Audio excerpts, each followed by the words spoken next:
ঘাস ফুল, খুব সুন্দর একটা ঘাস ফুল হচ্ছে।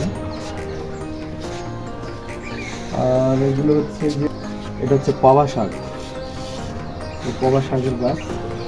এটা হচ্ছে সাদা মরিচ, যেটা বলে সাদা সাদা মরিচ। আর এইটা হচ্ছে মাছা, এগুলো হচ্ছে সব সাদা সাদা পুঁই শাক, থাই থাই সাদা পুঁই শাক। আর এগুলো হচ্ছে তরমুজ, 12 মাসের তরমুজ, এটা পুঁই শাক। আর এগুলো হচ্ছে বড় জাতের শশা, বড় বড় শশা। এটা এই হচ্ছে আমার ছাদ বাগান।